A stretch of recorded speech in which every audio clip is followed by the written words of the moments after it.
Count of the screw gauge, उससे पहले हम निकालेंगे pitch of the screw gauge. Pitch क्या होता है?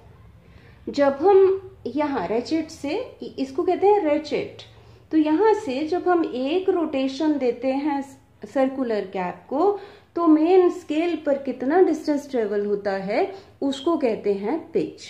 हम क्या करेंगे, हम इस कैप को 5 रोटेशंस देंगे, फाइंड आउट कर लेंगे distance travelled on main scale, और फिर फाइंड आउट कर लेंगे कि एक रोटेशन में कितना डिस्टेंस ट्रेवल होता है।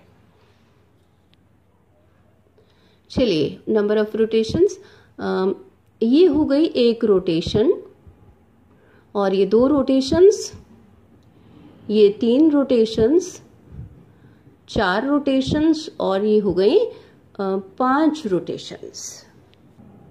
5 रोटेशंस में ये देखिए कि 5 मिलीमीटर डिस्टेंस ट्रेवल हो रहा है मेन स्केल पर, ये 5।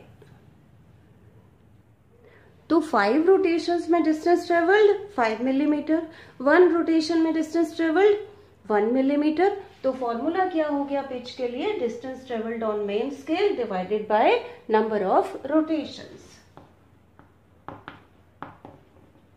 Distance travelled 5 millimetre divided by number of rotations 5, और ये आ गया 1 millimetre equal to 0.1 centimetres.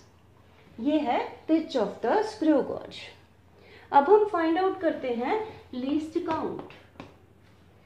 Screw gauge की लीस्ट काउंट होती है कि जब हम इस सर्कुलर कैप को एक डिवीजन से रोटेट करें तब मेन स्केल पर कितना डिस्टेंस ट्रेवल होता है। अब एक डिवीजन तो बहुत छोटी है, डायरेक्टली तो हम निकाल नहीं सकते हैं। हम क्या करते हैं कि एक रोटेशन मीन्स 100 डिविजन्स, मीन्स कि 100 डिविजन्स में डिस्टेंस ट्रेवल्ड हुआ कितना? 0.1 centimetre.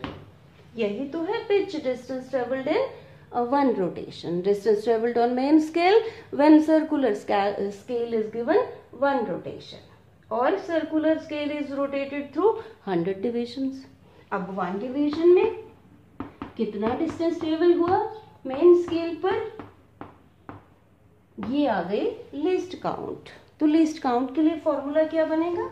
Equal to pitch divided by number of divisions on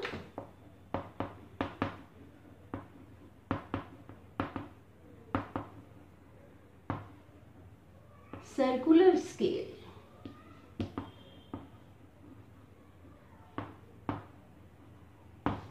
तो least count is equal to pitch is 0.1 centimetre divided by number of divisions on circular scale is 100।